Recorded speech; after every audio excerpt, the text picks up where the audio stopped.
करमी मिलतो ने फल गे छौड़ी, केतनो पूजा करमी मिलतो ने फल गे छौड़ी। दिलवा तोड़ी के ढारोही भोले बाबा पर चल गे छौड़ी, दिलवा तोड़ी के ढारोही भोले बाबा पर चल गे छौड़ी। सब दिन रहमिया सफल गे छौड़ी, सब दिन रहमिया सफल गे छौड़ी। दिलवा तोड़ी के ढारोही भोले बाबा पर चल गे छौड़ी, दिलवा तोड़ी के ढारोही भोले बाबा पर चल गे छौड़ी।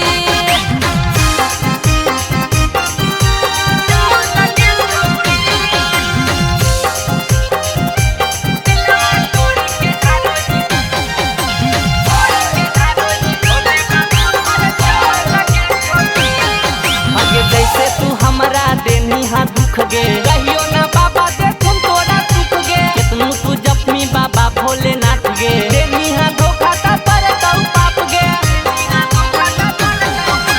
जैसे तू हमरा देनी हा दुख गे, कहियो ना बाबा देखुम तोरा सुख गे। कितनु तू जपमी हर हर भोलेनाथ गे, देनी हा धोखा ता पर तौ पाप गे।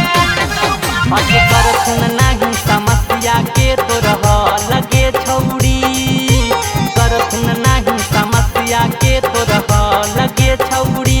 दिलवा तोड़ी के ढारोही भोले बाबा पर चल गे छौड़ी, दिलवा तोड़ी के ढारोही भोले बाबा पर चल गे छौड़ी।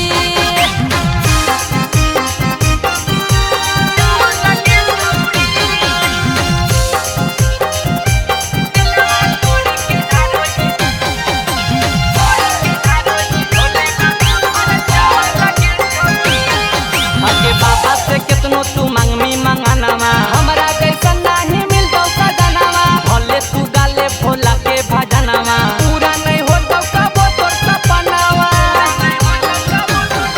आगे बाबा से कितनो तू मांगमी मंगानावा, हमरा जैसन नाही मिलतो सजनावा। भले तू गाले भोला के भजनावा, पूरा नहीं होतो कबो तोर सपनावा। आगे अनुपम बेदर्दी से कहीं छल गे छौड़ी, राइटर सुदामा से गेनी बदल गे छौड़ी। दिलवा तोड़ी के ढारोही भोले बाबा पर चल गे छौड़ी, दिलवा तोड़ी के ढारोही भोले बाबा पर चल गे छौड़ी। DNS music recording studio Rajauli.